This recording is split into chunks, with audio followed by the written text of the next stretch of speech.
I'm Alethea Chang. I'm the host of Science Matters, and we're here tonight at the Waterloo Science Speed Networking Event 2.0. And as you can see behind me, there are students and guests who are already getting ready for the event, which is going to happen in just a couple of minutes.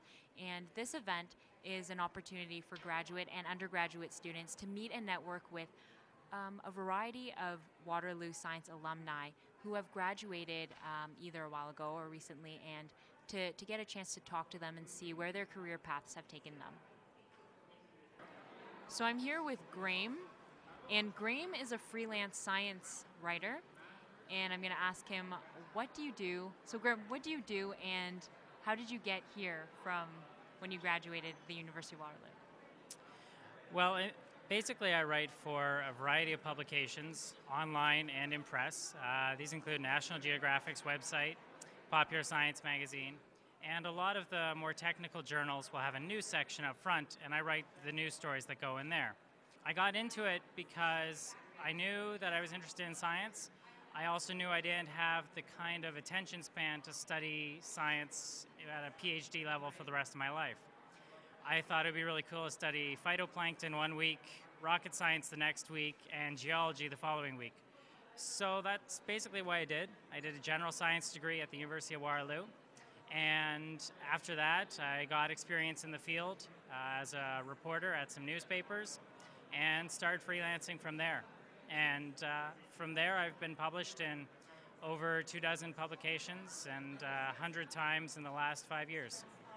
So I'm here with Dave Hooper, who is a cellar master of Cave Spring Cellars Winery that's in Jordan, Ontario. Right. Dave, what do you do, and how did you get to where you are from when you graduated the University of Waterloo? Well, like so many other students, when I graduated from Waterloo, I had loans to pay off, and I basically looked at courses I'd taken at university. So I took some fermentation biotechnology, food microbiology, that sort of thing, and I was a farm boy, so I applied at a winery just on a whim, and they hired me to do lab work and vineyard work. I ended up jumping ship to Cave Spring and started out the lowest of the low, on the low rung of the totem pole, and I just worked my way up. Basically, as the cellar master, you're more like the plant manager. So you're in charge of coordinating individuals, you're in charge of training people. I'm also involved with the Canadian Vintners Association, developing food safety protocols, the HACCP program through there, and the Wine Council of Ontario. I'm involved in their sustainability program for wineries.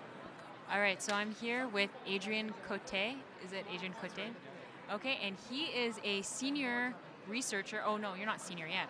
You're a researcher and product developer at Xerox. Right, so could you tell me a bit about what you do and how you got there from when you graduated the University of Waterloo? Okay, so what I'm responsible for is making new materials for components for copiers and printers, but more to that is also just coming up with innovative ways to make new materials for any sort of application of Xerox that's interested in Xerox. So things like generating intellectual property, helping out with business strategy, mentoring students that will work with me, and just working in teams to try and deliver products. Is it something that you always were interested in when you were in undergraduate studies?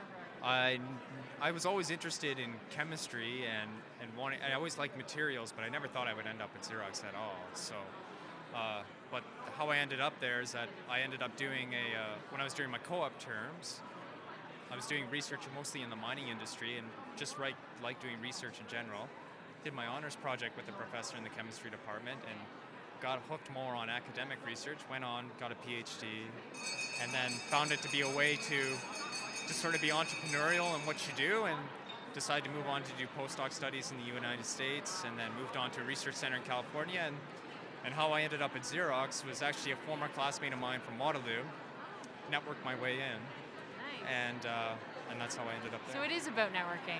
Oh, it's all about networking. Oh, for sure. You have to, building your network and having connections is the best way to challenge yourself for the next job or position or any sort of next step in your career, or just, benchmarking yourself, see how you're doing. Yeah. Very cool. Thanks for speaking with me, Adrian. No problem. Thanks. This year's speed networking event was attended by dozens of science students. And really, what reason is there not to go?